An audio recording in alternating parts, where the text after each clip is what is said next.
Hi friends, आज की इस वीडियो में मैं आपको बताऊंगा कि आप 10th क्लास का यूपी स्कॉलरशिप का फॉर्म कैसे भर सकते हैं।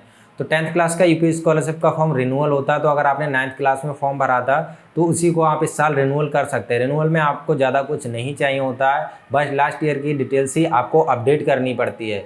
वहीं मैं उन कैंडिडेट के लिए बता दूँ जिन्होंने 9th क्लास में फॉर्म नहीं भरा था, तो वो 9th क्लास का एज ए फ्रेश फॉर्म भर सकते हैं, लेकिन अध्ययनरत कक्षा में आप 10th क्लास को सिलेक्ट कर सकते हैं और इस तरीके से आप 10th क्लास में भी फ्रेश फॉर्म भर सकते हैं। बाकी अगर आपने 9th क्लास में फॉर्म भरा है, चाहे आपकी स्कॉलरशिप आई है या नहीं आई है, या फिर आपका फॉर्म गलत भर गया था, कुछ भी हो गया हो, लेकिन आपको इस साल रिन्यूअल ही करना पड़ेगा। अगर आप रिन्यूअल ना करके फ्रेश फॉर्म भरेंगे तो फॉर्म तो आपको भर जाएगा, लेकिन अगर आप फाइनल प्रिंट निकालेंगे तो वहाँ पर आ जाएगा your form is not complete due to renewal category. तो इस तरीके से आ जाएगा, तो वहाँ पर आप नया फॉर्म नहीं भर पाएंगे, आपको रिन्यूअल ही करना पड़ेगा। वीडियो स्टार्ट करने से पहले एक मोस्ट इंपॉर्टेंट चीज़ मैं आपको बता दूं, अगर आप 10th क्लास का रिन्यूअल फॉर्म भर रहे हैं तो आपको भूल कर भी उसका चेक प्रिंट नहीं निकालना है। आपको हमेशा जो संशोधित वाला फॉर्म है उसे ही चेक करना है। उसमें जब सब कुछ ठीक हो जाए तभी आप चेक प्रिंट निकालें, क्योंकि 10th क्लास के फॉर्म में ये दिक्कत चल रही है। जैसे ही आप उसका चेक प्रिंट निकालते हैं तो उसका संशोधन लॉक हो जाता है और चेक प्रिंट निकालने के बाद आप किसी भी तरीके का संशोधन नहीं कर पाएंगे। मजबूरन आपको लास्ट में फाइनल प्रिंट ही निकालना पड़ेगा।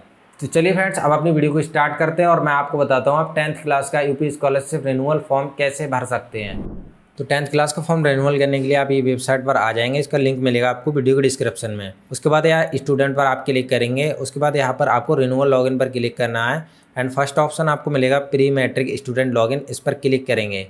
क्लिक करने के बाद यहाँ पर आपको जो 2022-23 में आपको रजिस्ट्रेशन संख्या मिली थी, यानी लास्ट ईयर वाली जो 9th में आपने फॉर्म भरा था, वो वाला रजिस्ट्रेशन नंबर यहाँ पर दर्ज करेंगे।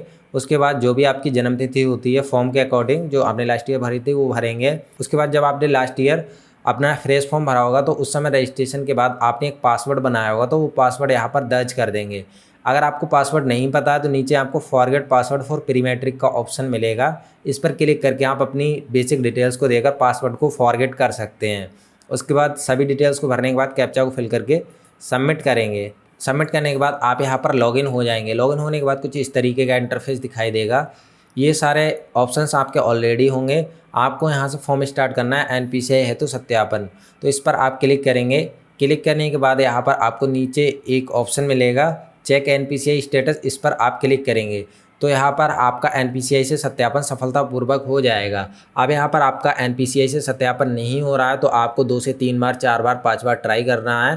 ट्राई करते रहना है, आपका फॉर्म यहाँ पर सत्यापन हो जाएगा। जैसे ही आपका एनपीसीआई सत्यापन होगा उसके बाद आप अपने फॉर्म का संशोधन कर सकते हैं। तो यहाँ आवेदन को संशोधित कर इस पर क्लिक करेंगे। क्लिक करने के बाद सबसे पहले यहाँ पर कक्षा में प्रवेश की तिथि को चेंज करेंगे। 10th क्लास में एडमिशन की डेट को डाल देंगे। परीक्षा फल आपका पास सिलेक्ट रहने देंगे।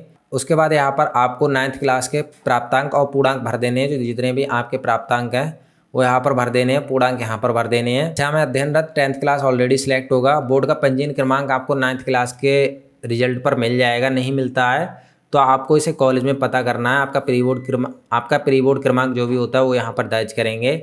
बोर्ड आपका जो भी रहता है वो सिलेक्ट करेंगे।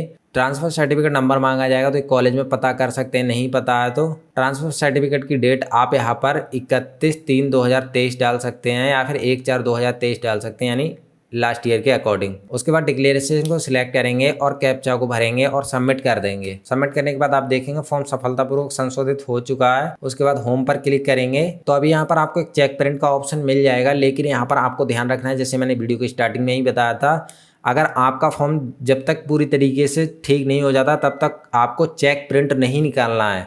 तो अगर आपको चेक करवाना है कॉलेज में भी तो आवेदन संशोधित करें, इस पर ही क्लिक करेंगे। इसी का प्रिंट लेकर आप कॉलेज में चेक करा सकते हैं और खुद भी चेक कर सकते हैं। अगर सभी चीज़ सफलतापूर्वक ठीक हो जाती है उसके बाद ही आप जांच हेतु आवेदन प्रिंट निकालें। अब यहाँ पर जांच हेतु आवेदन प्रिंट निकालने के बाद अब यहाँ पर आप बैक करेंगे तो आप यहाँ पर देख सकते हैं यहाँ पर संशोधन का जो पूरा कॉलम है वो यहाँ पर लॉक हो चुका है। अब इसमें आप किसी भी तरीके का संशोधन नहीं कर सकते हैं। तो इसीलिए मैंने आपको पहले बोला था जांच प्रिंट आपको तभी निकालना है जब आप पूरी तरीके से संशोधन कर सकें। अब इसके बाद आप फाइनल प्रिंट निकाल सकते हैं। फाइनल प्रिंट निकालने के बाद आपके जो भी इंपॉर्टेंट डॉक्यूमेंट है वो अटैच करके आप इसे कॉलेज में जमा कर सकते हैं। तो फ्रेंड्स ये थी कंप्लीट प्रोसेस। आई होप आपको वीडियो में बताई जानकारी अच्छे समझ में आ गई होगी और आपने इस वीडियो को देखकर अपना 10th क्लास का रिन्यूअल फॉर्म आसानी से भर लिया होगा। बाकी आपको कुछ भी समझ में नहीं आया हो तो नीचे कमेंट कर सकते हैं। मुझसे कुछ डायरेक्टली पूछना चाहते हैं तो ये मेरा इंस्टाग्राम हैंडल है, यहाँ पर आप मुझे डीएम कर सकते हैं। बाकी स्कॉलरशिप का एक फ्रेश फॉर्म कैसे भरते हैं वो मैंने इस वीडियो में बता दिया, तो इस वीडियो को चेकआउट कर सकते हैं।